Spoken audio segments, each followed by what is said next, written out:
मैं ये सत्र आरंभ करूं। 1870 की क्रांति स्कूल व्याख्याता का प्रथम प्रश्न पत्र अपना चल रहा है। इतिहास वाला भाग एक छोटा सा त्रुटि त्रुटि संशोधन है जो पहले सत्र में पहले सेशन में शायद मुझसे गलती हुई थी। हमने देखा था कि जब क्रांति की योजना बनाई गई थी तो क्रांति की योजना लंदन में बनाई गई थी और उसके लिए दो दूत भारत से गए थे। अजीमुल्लाह जो कि नाना साहब के दूत थे और रानोजी या रांगोजी बापू। अब यहाँ मुझसे गलती क्या हुई थी, मैंने आपको जब कहा था कि क्रांति की योजना, सबसे पहले तो हम इसी बात को देखते हैं तो क्लियर हो जाएगा। क्रांति की योजना असल में बनाई गई लंदन में, ठीक है साहब। और फाइन, क्रांति की योजना बनी लंदन में और लंदन में जो ये योजना बनाई गई है तो यहाँ पर दो लोग हमारे सामने आते हैं। एक एक नाम तो आता है हमारे सामने, अजीमुल्लाह खान। याद रखिएगा, ये बिल्कुल हमने सही पढ़ा था कि अजीमुल्लाह खान जो थे वो नाना साहिब के दूत थे, नाना साहिब। और इनके बारे में हमने देखा था कि आप धोदू पंत के नाम से जाने जाते थे और अंतिम पेशवा बाजीराव द्वितीय के आप दत्तक पुत्र थे। जो दूसरा व्यक्ति हमारे सामने आया था वो इंपॉर्टेंट है, रानोजी बापू या रांगोजी बापू। रानोजी या रांगोजी बापू। और इनके संदर्भ में मुझसे एक छोटी सी गलती, छोटी तो नहीं है तो बहुत बड़ी गलती, कारण कि मेरी एक गलती आपका एक प्रश्न और भविष्य दांव पे लगा सकती है। तो I am really very sorry और मैं एडमिट करता हूँ इस चीज को। असल में सतारा के अपदस्थ नरेश, सतारा कहाँ, महाराष्ट्र। महाराष्ट्र में गदर का जो आरंभ हुआ था, महाराष्ट्र में क्रांति का जो आरंभ हुआ था वो सतारा से ही हुआ था। तो सतारा के जो अपदस्थ नरेश हैं,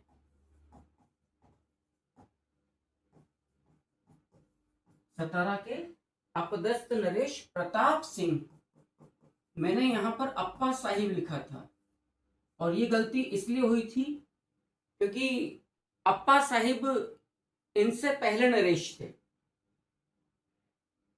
लेकिन जिस समय क्रांति का आगाज हुआ और रानोजी बापू या रांगोजी बापू को जब भेजा गया लंदन, तो वो अप्पा साहिब की तरफ से नहीं अपितु सतारा के अपदस्थ नरेश प्रताप सिंह की तरफ से के प्रतिनिधि के तौर पर, याद रखिएगा, के प्रतिनिधि के तौर पर लंदन भेजे गए थे। ठीक है साहब, ये छोटी सी गलती, ये त्रुटि संशोधन आपको करना है, अप्पा साहिब नहीं, यहां पर आएंगे हमारे सामने प्रताप सिंह। चलिए, अब हम जब क्रांति के घटनाक्रम की बात कर रहे थे तो मैं, हालांकि मैंने कल पिछले सत्र में आपके सामने कानपुर भी ले लिया था, दिल्ली भी ले लिया था, लेकिन मुझे लगा क्योंकि प्रथम प्रश्न पत्र है तो मैं थोड़ी सी कमी कर रहा था मैटर में कि बहुत ज़्यादा नहीं फैलो। लेकिन बाद में मुझे रियलाइज़ हुआ कि आजकल एग्जामिनेशन की जो नेचर है उसमें ये जज करना बड़ा मुश्किल है कि अमुक पोर्शन से अमुक प्रश्न प्रथम प्रश्न पत्र के लिए है या जो सेकंड पेपर है आप लोगों का। यहाँ पे थोड़ी सी हम एक अप्रोच, रिसर्च अप्रोच की उम्मीद करते हैं एग्जामिनेशन की मैथडोलॉजी के दौरान, तो वो डिफ्रेंशिएशन कर पाना बड़ा मुश्किल है। तो मैं दोबारा क्रांति की घटनाओं का आरंभ करता हूं और मैं दिल्ली से ही इस बात के सामने लेता हूं, क्योंकि कल तक हमने देख लिया था कि 10 मई को क्रांति का आगाज, 10 मई 1857 को क्रांति का आगाज 20वीं नेटिव इन्फेंट्री के द्वारा मेरठ की छावनी में हो गया था। और फिर 2 दिन बाद ये जो क्रांतिकारी थे, हालांकि 11 मई को की शाम तक ये मेरठ से दिल्ली पहुंच गए थे और वहां पहुंचकर आपने अंतिम मुगल सम्राट बहादुर शाह जफर द्वितीय को क्रांति का नायक या केंद्र घोषित कर दिया था, यानी कि दिल्ली घोषणा की गई थी। अब प्रश्न हमारे सामने ये उठता है कि दिल्ली घोषणा की किसके द्वारा की गई। तो अब यहां पर देखो, यहां आपको दो घोषणाएं पढ़नी पड़ेंगी।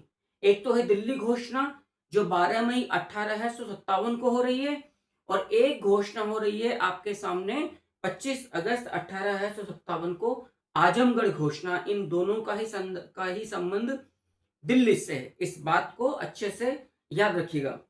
होता क्या है साहब कि 12 मई 1857 को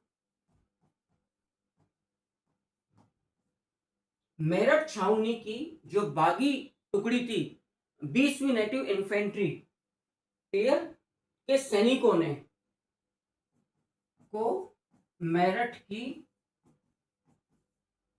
20वीं नेटिव इन्फेंट्री ने, जो पैदल टुकड़ी है, उस नेटिव इन्फेंट्री ने बहादुर शाह जफर द्वितीय को, इन मेरठ के विद्रोहियों ने, बागी सिपाहियों ने मुगल बादशाह घोषित करके विद्रोह का केंद्र दिल्ली को स्थापित कर दिया। यानी कि अब हर विद्रोही, हर जो पलटन थी बागी सिपाहियों की, वो आशा भरी निगाहों से ठीक उसी प्रकार से दिल्ली की तरफ देख रही थी जब मुगलिया सल्तनत के स्वर्णिम काल में दिल्ली और आगरा अपनी सामरिक और राजनीतिक शक्ति की आलोक में जगमगाया रहता था, रोशन रहा करता था।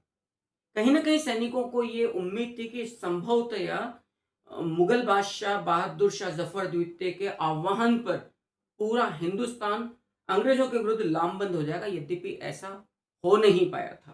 क्लियर?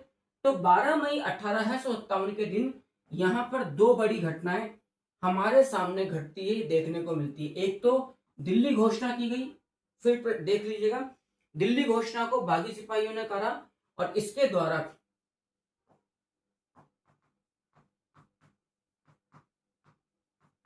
मुगल बादशाह बहादुर शाह जफर द्वितीय को हिंदुस्तान का सम्राट घोषित कर दिया गया। ये बड़ी बात है।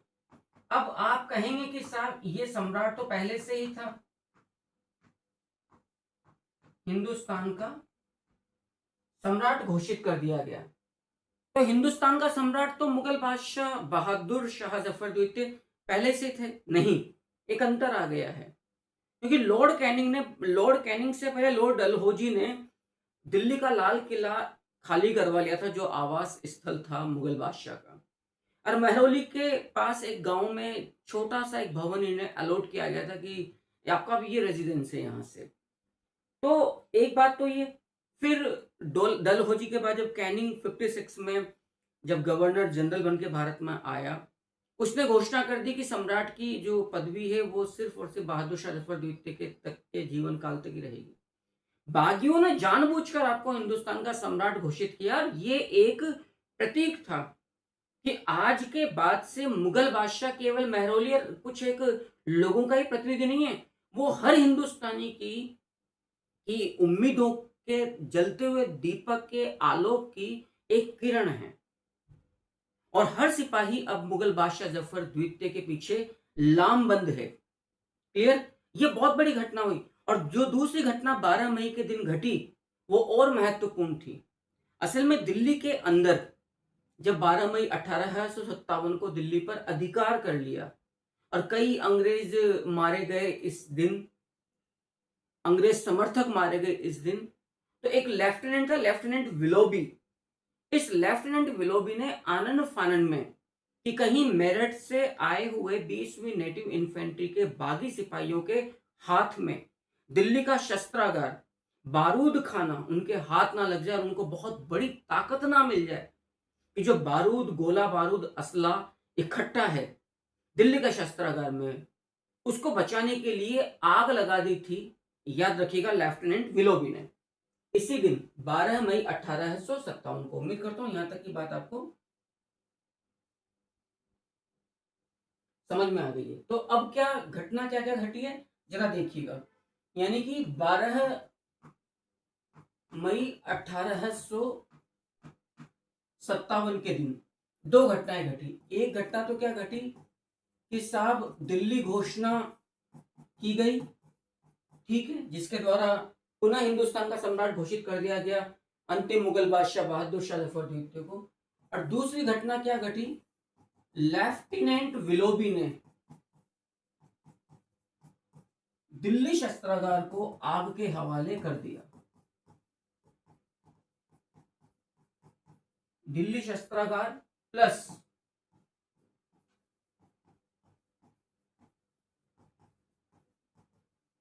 बारूद खाने को, याद रखना, आग के हवाले कर दिया। और यह एक तरह से हाथ में ना पड़ जाए विद्रोहियों के, उससे बचने के लिए था। क्लियर? तो एक तो जी दिल्ली घोषणा हो गई और लेफ्टिनेंट विलोबी। अब ये बड़ा महत्वपूर्ण है। देखो, ये इस तरह के जो प्रश्न है ये आपको परेशान कर सकते हैं। किस प्रकार से कि लेफ्टिनेंट विलोबी का संबंध 1857 के गदर के किस केंद्र से था। एक बात, कहाँ के शस्त्रागार में आग लगाई गई और कब आग लगाई गई। खैर, लेकिन इससे विलोबी ने कुछ हद तक प्रतिरोध किया, लेकिन वो कामयाब नहीं हो पाया। जब मुगल बादशाह बहादुर शाह जफर द्वितीय को केंद्र घोषित कर दिया गया क्रांति का, तब वहां से एक और महत्वपूर्ण घोषणा हुई 25 अगस्त 1857 को, जिसको कहा गया आजमगढ़ घोषणा। क्लियर? ये घोषणा होती है 25 अगस्त 1857 को, और इस घोषणा को बोला गया है, याद रखिएगा, आजमगढ़ घोषणा। अब क्या महत्व है इस आजमगढ़ घोषणा का? देखो, ये अपने आप में ही बहुत बड़ी चीज है। इस घोषणा का सबसे बड़ा महत्व यह है कि सम्राट ने संपूर्ण भारत के, सम्राट ने संपूर्ण हिंदुस्तान के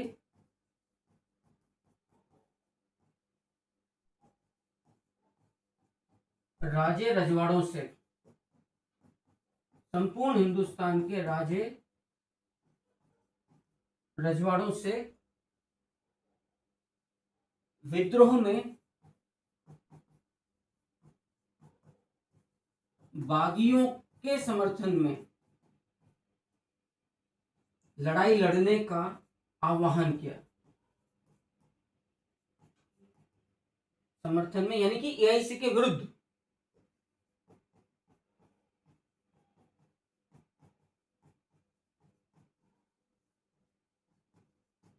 भाग लेने का आह्वान किया गया। किसके द्वारा? मुगल सम्राट बहादुर शाह जफर द्वितीय के द्वारा। तो ये एक खुला आह्वान था, एक खुली अपील थी कि आपको सपोर्ट करना चाहिए, फिर हम बाद में मिलकर अपना सेटलमेंट कर लेंगे, इसको जहां जहां जो भी प्राप्त होना है। क्लियर है? ये घोषणा होते ही सबसे पहले देखो, अब इस आजमगढ़ घोषणा का असर क्या पड़ा। इस घोषणा के होते ही सबसे पहले नाना साहिब ने, जो कानपुर में था, क्लियर, नाना साहिब ने स्वयं को मुगल बादशाह का पेशवा घोषित कर दिया।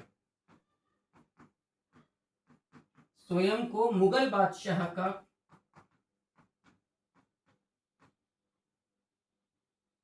पेशवा घोषित कर दिया। ये कार्य सबसे पहले किया गया इसके द्वारा, याद रखिएगा, नाना साहिब के द्वारा। और इसके पीछे की वजह क्या थी? भाई, मुगल बादशाह खुद परेशान है ईआईसी से, नाना साहब खुद परेशान है ईआईसी से, और नाना साहब ने अपना दूत अजीमुल्लाह लंदन भेजा, लेकिन फायदा नहीं मिला। तो एक हित वाले लोग तो मित्र बनेंगे। और चूंकि जो धावा बोला गया 20वीं नेटिव इन्फेंट्री के द्वारा दिल्ली में, तो दिल्ली का चीफ कमिश्नर साइमन फ्रेज, लाल किले का किलेदार डगलस, विलोबी तो था ही सही, क्लियर, इसके अलावा एक और ब्रिटिश अधिकारी था रिप्ले, दिल्ली कॉलेज का प्रिंसिपल एफ टेलर, और एक और डॉक्टर चिमनलाल जो कि ईसाई बन चुके थे। ये लोग भी इस धावे में पूरी तौर पर मारे गए। बारूद भंडार में, इसके बाद बारूद भंडार में विलोबी ने आग लगाई थी और उसके बाद वो मारा गया था, याद रखिएगा। तो एक तरफ तो बादशाह पेशवा घोषित कर दिया गया, दूसरी तरफ क्या होता है, और मैं आपको क्लियर कर दूं, बरेली में क्रांति का सफल क्रियान्वयन करने वाला एक ईस्ट इंडिया कंपनी का पूर्व कहना चाहिए सैनिक अधिकारी था बख्त खान। तो जब दिल्ली घोषणा हुई उसके पश्चात वो बरेली से दिल्ली आता है और बख्त खान यहां आकर मुगल फौज और बागियों का नेतृत्व संभालता है। इस हेतु वो दो कार्य करते हैं। एक तो न्यायालय की स्थापना करते हैं जिसकी अध्यक्षता बख्त खान के ही पास थी, और दूसरी तरफ 10 सदस्यों वाली एक सैनिक समिति का भी गठन किया जाता है जिसमें 6 सैनिक सदस्य थे और 4 नागरिक सदस्य थे। यह फैसला किया गया कि जो भी कार्यवाही का निर्णय किया जाएगा वो इसी सैनिक और प्रशासनिक समिति के द्वारा किया जाएगा, निर्णय बहुमत से लिया जाएगा। ये अलग बात है कि बख्त खान बाद में मारे गए, उनकी जो कब्र है वो वर्तमान पाकिस्तान के खैबर पख्तून में स्थित है। बहरहाल तो यहां तक आप लोग देख लीजिए। अब दूसरी बात ये थी कि मारे गए ब्रिटिश अधिकारी कौन कौन हैं। किस दिन की बात कर रहा हूं, 12 मई को जो यहां पर अफरा तफरी मची, कहां, दिल्ली में। आइएगा नेक्स्ट।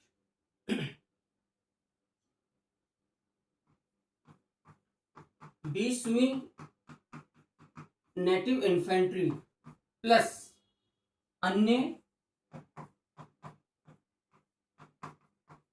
बागी सिपाहियों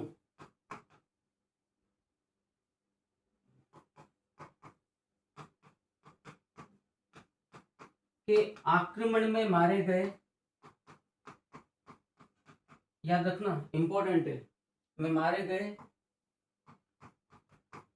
अंग्रेज एवं उनके दिल्ली स्थित जो सपोर्टर्स थे, जो समर्थक थे, ये बहुत बड़ा, इनमें दिल्ली का सबसे बड़ा जो अधिकारी था वो था chief commissioner Simon Fraser.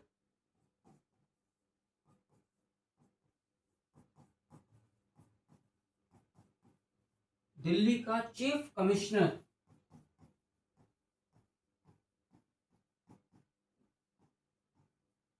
Simon Fraser, ये मारा गया। लाल किले का किलेदार डगलस,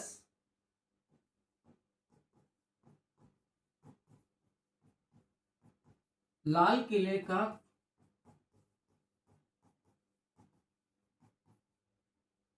किलेदार डगलस, यह मारा गया। इसके अलावा डॉक्टर चिमनलाल, जो कि जिसने कि दिल्ली जो कॉलेज का प्रिंसिपल था एफ टेलर, उसके प्रभाव में आकर ईसाई धर्म ग्रहण कर लिया था। एक अधिकारी और मारा गया, रिप्ले,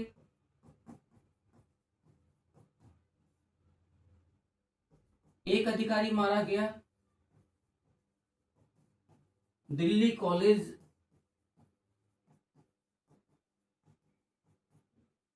का प्रिंसिपल एफ टेलर, और एफ टेलर का जो समर्थक था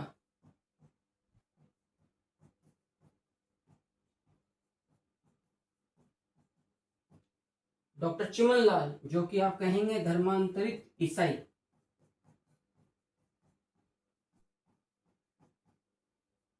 और सबसे महत्वपूर्ण यह है कि किसके प्रभाव में आकर आपने ईसाई धर्म स्वीकार किया, वो महत्वपूर्ण है। आपने ईसाई धर्म स्वीकार किया एफ टेलर के समर्थन में आकर। ये सब लोग मारे गए। जब उम्मीद बिल्कुल नहीं रही तो लेफ्टिनेंट विलोबी ने बारूद खाने में, जो दिल्ली स्थित बारूद खाना था, उसके अंदर आपने आग लगा दी थी। अब जो मैंने कहा, बख्त खान जिसका जन्म रोहिलखंड के बिजनौर में हुआ था और जो ईस्ट इंडिया कंपनी के अंदर सैनिक के रूप में भर्ती हुआ, सूबेदार के पद तक पहुंचा, लेकिन बाद में जब क्रांति हुई तो उसने ईआईसी का साथ छोड़ा। बख्त खान ने वो बरेली में पहुंचा, बरेली में क्रांति का सफल आयोजन किया। जब बरेली में जब ये लगा उसको कि दिल्ली मुगल बादशाह के द्वारा दिल्ली घोषणा हुई और ये घोषणा की गई कि अब आपको सबको सपोर्ट करना चाहिए, उसके बाद आप बरेली से बख्त खान, याद रखिएगा, दिल्ली आ गए थे और स्वयं को बहादुर शाह का गवर्नर घोषित किया। मुगल सेनानायक के रूप में विद्रोहियों का नेतृत्व संभाला और उधर नाना साहब ने पेशवा घोषित कर दिया था। मुगल बादशाह बहादुर शाह जफर द्वितीय ने बख्त खान को एक उपाधि से नवाजा, साहब ए आलम बहादुर के नाम से आपने नवाजा है। क्लियर है? तो अब हमें बख्त खान के बारे में चीजों को देख लेना है। मैं उम्मीद करता हूं कि आक्रमण में जो लोग मारे गए यह आपको अच्छे से समझ में आ चुका है। फिर भी अब अगला जो आपके सामने है,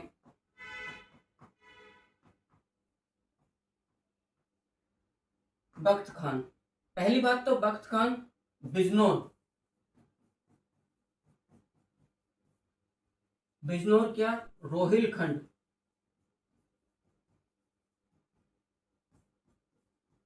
का निवासी था, यहां जन्मा था।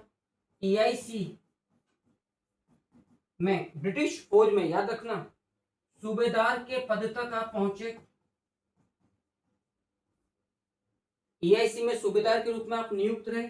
बरेली में बाद में आपने ईआईसी का साथ छोड़ा, सत्ताओं की क्रांति में गदर के सिपाहियों का साथ दिया। बरेली में ईआईसी के विरुद्ध,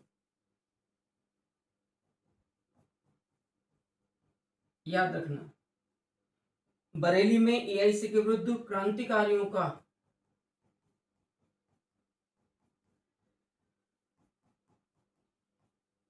साथ दिया। तत्पश्चात दिल्ली आया, ये इसका परिचय है। यानी कि बरेली के पश्चात आप दिल्ली आए। अब देखो ये तमाम वो बातें हैं जो हमें क्वेश्चन के रूप में आ सकती है। क्रमानुसार बख्त खान की यात्रा को स्थापित कीजिए। हम यदि सिंपल क्वेश्चंस पर आधारित अपनी तैयारी करेंगे तो बड़ा मुश्किल होगा, क्योंकि उसमें दिक्कत ये होती है क्वेश्चन से रिलेटेड कोई तथ्य आ गया तो करना मुश्किल है, और यदि इधर उधर गए क्योंकि बेसिक्स अपने क्लियर नहीं होते हैं। और इस बीच ये अवध तोप खाने का सूबेदार भी था, ये भी नोट कर लीजिएगा। बख्त खान जो था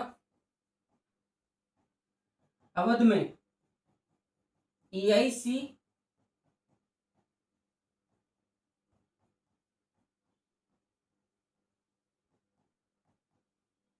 ये महत्वपूर्ण है, अवध में ईस्ट इंडिया कंपनी के तोप खाने के आप सूबेदार थे। कौन? बख्त खान। जब बख्त खान दिल्ली आ जाता है, अब ये छोटी सी जो यात्रा है,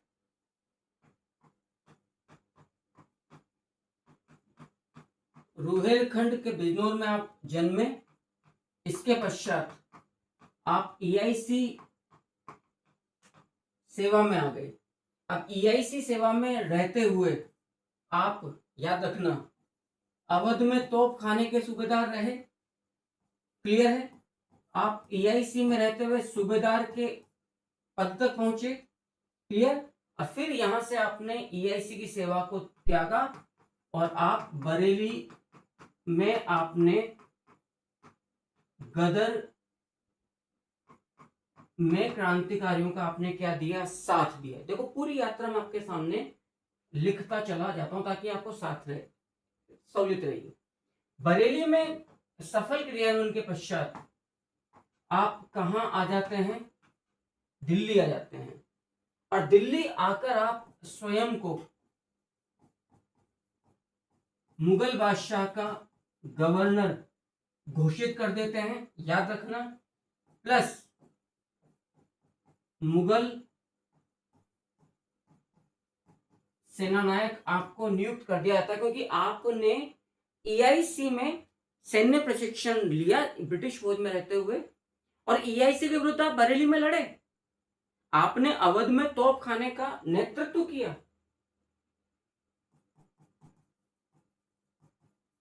तो आपके पास एक अच्छा एक्सपीरियंस था, इसलिए आपको मुगल सेनानायक बनाया गया।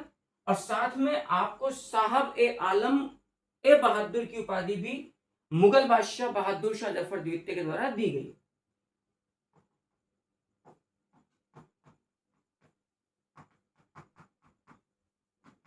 साहब ए आलम ए बहादुर की उपाधि से आपको नवाजा गया। इसके अलावा आपने कुछ महत्वपूर्ण कार्य और किए। जुलाई 1857 में आपने दिल्ली में एक विद्रोह न्यायालय की स्थापना करी कि जो भी विवादित तथ्य आते हैं सिपाहियों या किसी भी प्रकार से, वहां पर उन पर मुकदमा चला जा सके। तो आपने, लीजिए अपन थोड़ी सी बात को और आगे बढ़ाते हैं। दिल्ली में रहते हुए आपने एक तो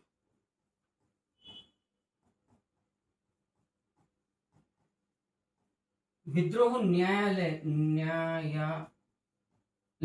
की स्थापना करी।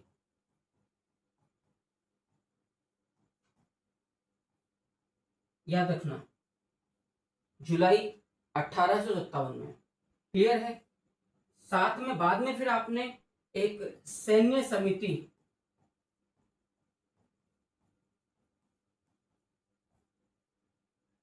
समिति का भी गठन किया। अच्छा, एक बात अब यहां पे भी याद रखना, लखनऊ में भी इसी प्रकार से बेगम हजरत महल, जिन्हें महक परी के नाम से जाना जाता है, जो अंतिम अवध के नवाब वाजिद अली शाह,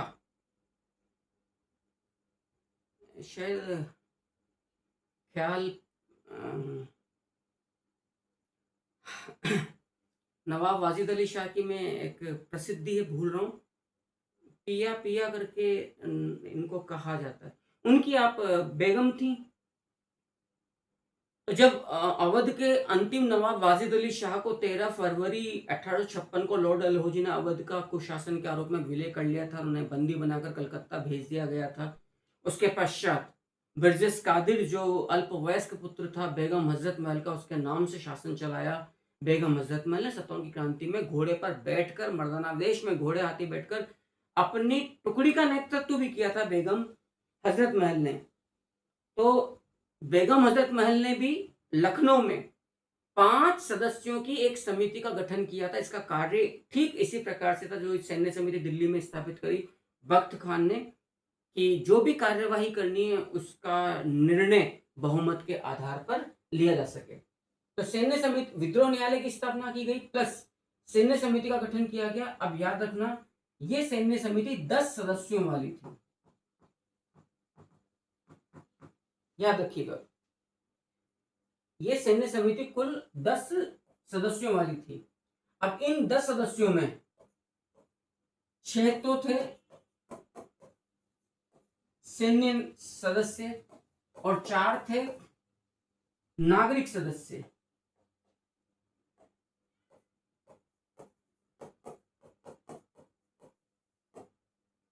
और 4 थे नागरिक सदस्य, 6 सैन्य और 4 नागरिक सदस्य थे। यह सैनिक प्रशासक समिति थी। इसका गठन भी याद रखिएगा बख्त खान के ही नेतृत्व में किया गया था। क्लियर? ईआईसी के साथ लड़ते हुए बख्त खान यानी कि साहब ए आलम बहादुर की मृत्यु 13 मई 1859 को हो गई थी, और आपकी जो कब्र है वो खैबर पख्तून पाकिस्तान के अंदर स्थापित है। क्लियर है? तो इस प्रकार से आप 13 मई 1859 को, बाद में मुगल बादशाह बहादुर शाह जफर द्वितीय के तो बहुत बाद में, 13 मई को आपकी यानी कि बख्त खान की बात कर रहा हूं मैं, शहादत हुई। और फाइनली जो कब्र है बख्त खान की वो कहां पर है? खैबर पख्तून के इलाके में, जो कि कहां स्थापित है? पाकिस्तान में। इधर क्या होता है कि पूरा प्रेशर डाला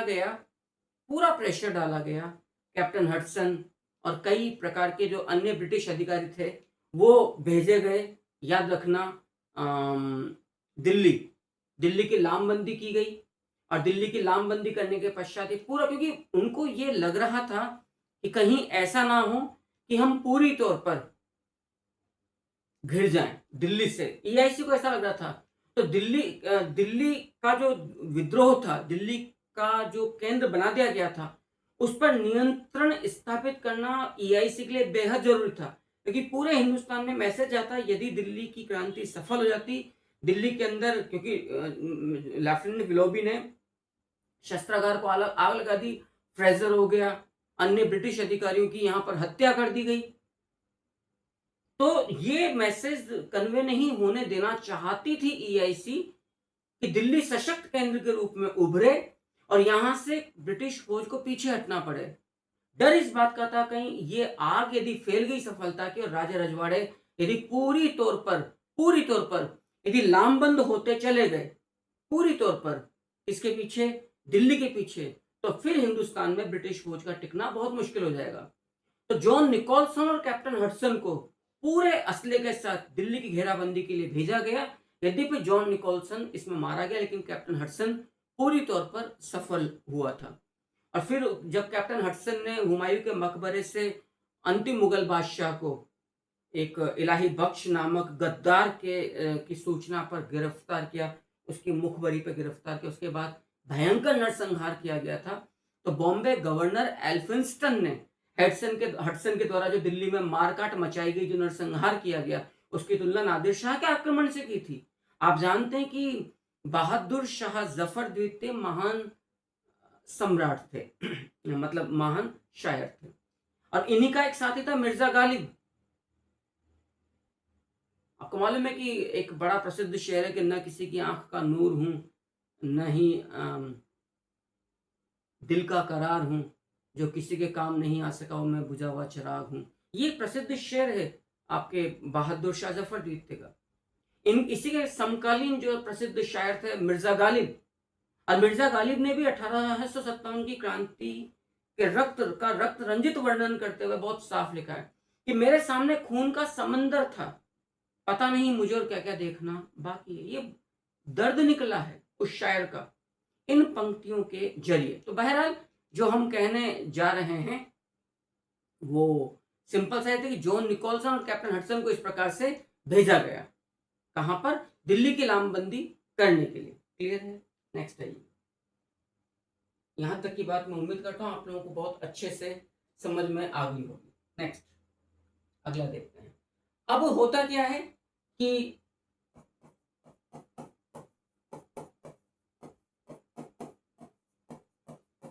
जॉन निकोलसन प्लस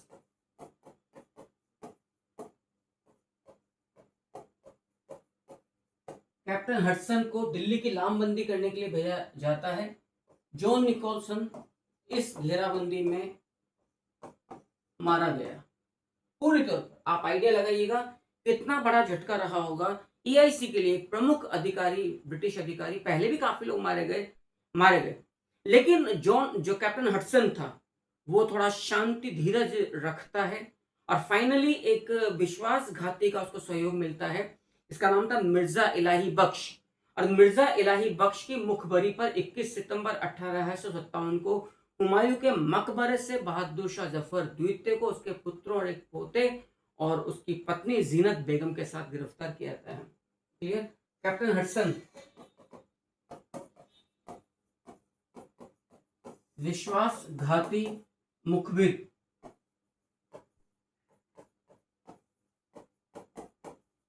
याद रखिएगा, मिर्जा इलाही बख्श के सहयोग से, याद रखना, 21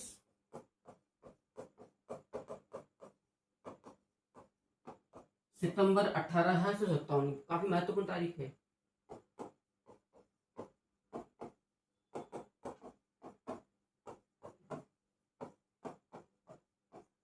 हुमायूं के मकबरे से बहादुर शाह जफर द्वितीय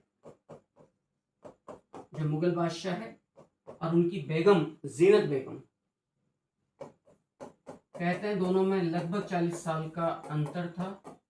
ये 82 साल के लगभग के बुजुर्ग बादशाह था। यहां से गिरफ्तार किया जाता है और 21 सितंबर 1857 को। यहीं पर मैं पिछले सेशन में बतला चुका, उनके बीच में एक शेर व शायरी वाली नोक-झोंक होती है और बाद में लाल किले के सामने गोली मारकर इसके 2 पुत्रों मिर्जा मुगल और ख्वाजा सुल्तान और एक पौत्र अबू बकर की हत्या कर दी जाती है। हमने पिछले सेशन में विस्तार से इस बात को ले दिया था, तो मैं अब यहाँ पर ज़्यादा इस बार में आपका वक्त नहीं लूँगा। और फिर बाद में इन्हें गिरफ्तार करके, याद रखना, रंगून भेज दिया जाता है, रंगून बर्मा, जहां पर 7 नवंबर 1862 को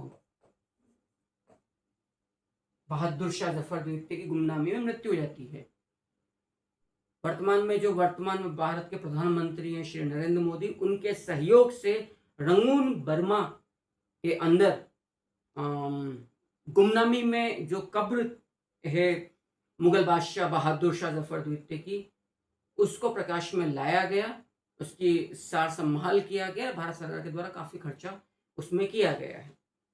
आप आइडिया लगा लीजिएगा कि है जफर तू बड़ा बदनसीब, 2 गज जमी मयसर नहीं हुई तुझे कुएं यार में।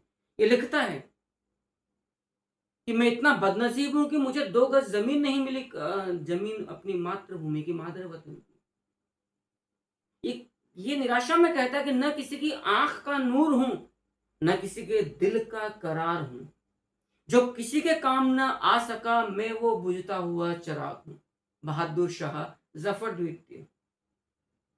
7 नवंबर 1862 को रंगून में इनकी गुमनामी में इनकी मृत्यु होती है। क्लियर है? आप लोग, उम्मीद करता हूं यहां तक की बात समझ में आ गई है। क्रांति की समाप्ति होने के पश्चात जब 1 नवंबर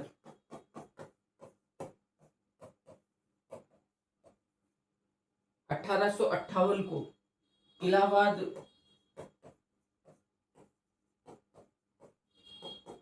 महारानी विक्टोरिया की इलाहाबाद दरबार में घोषणा की थी गवर्नर जनरल लॉर्ड कैनिंग ने, तो फाइनली मुगल सम्राट का यहाँ पर कानूनी रूप से मुगल साम्राज्य का अंत हो गया था इस तारीख को।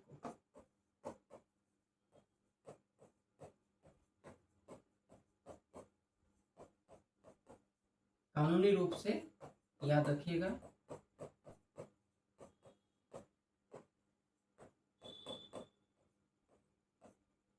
मुगल साम्राज्य का अंत होता है कहां पर?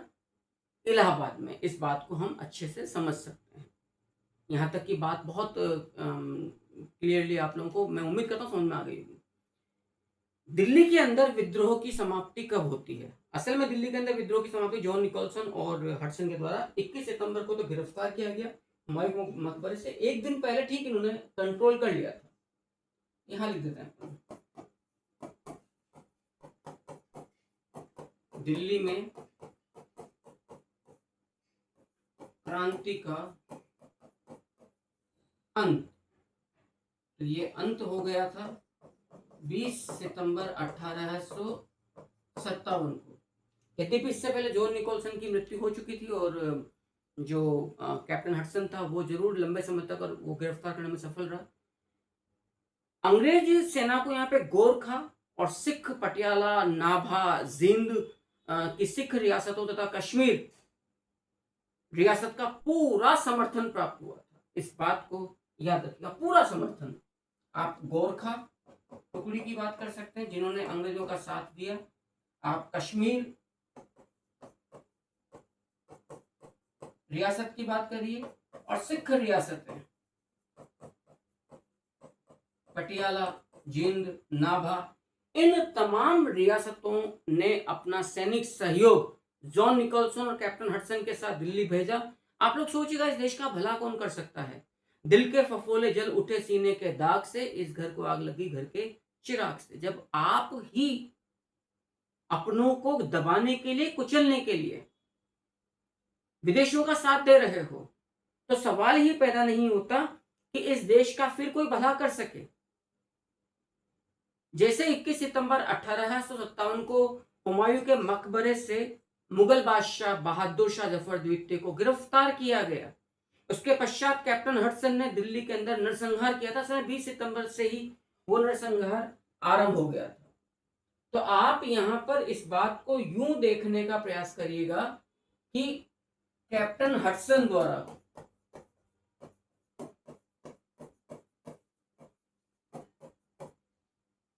दिल्ली में किए गए नरसंहार,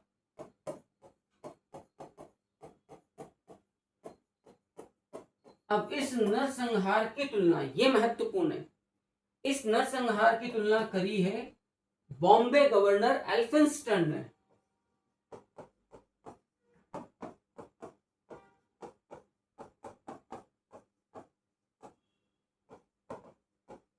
बॉम्बे गवर्नर एल्फिंस्टन ने नादिर शाह के आक्रमण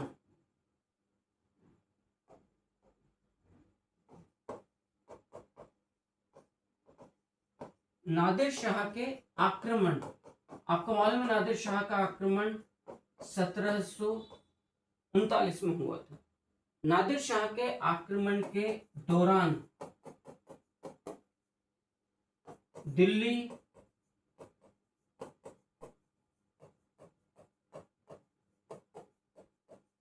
नरसंहार के साथ की गई थी। प्रश्न आ सकता है 21 सितंबर को कैप्टन हडसन द्वारा दिल्ली पर अधिकार करने के पश्चात जो यहाँ पर हत्या की गई, आम जनता के साथ जो अमानवीय त्रासदी की गई, इसकी तुलना इसने की। बॉम्बे गवर्नर एल्फिंस्टन ने किससे की? नादिर शाह के आक्रमण के दौरान दिल्ली नरसंहार से। मिर्जा गालिब ने क्या लिखा? यह महत्वपूर्ण है इस नरसंहार के लिए। मिर्जा गालिब लिखता है कि मेरे सामने खून का समंदर था।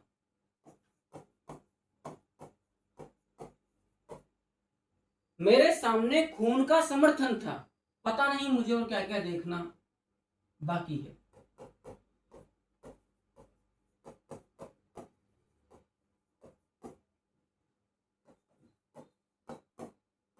पता नहीं मुझे क्या क्या और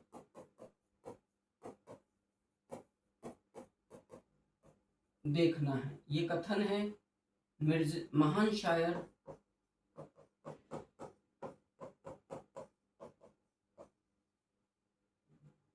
शायर मिर्जा गालिब का। ये क्रांति कितनी महान थी हम समझ सकते हैं। यद्यपि दिल्ली का बहुत जल्दी पतन हो गया 1857 के अंदर सितंबर तक आते आते 1988 में भारत सरकार ने इस पर एक डाक टिकट जारी किया था। ये और भी महत्वपूर्ण है। 1857 के गदर के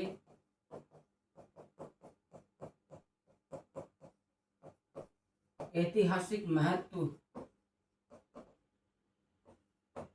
हेतु याद रखना 1988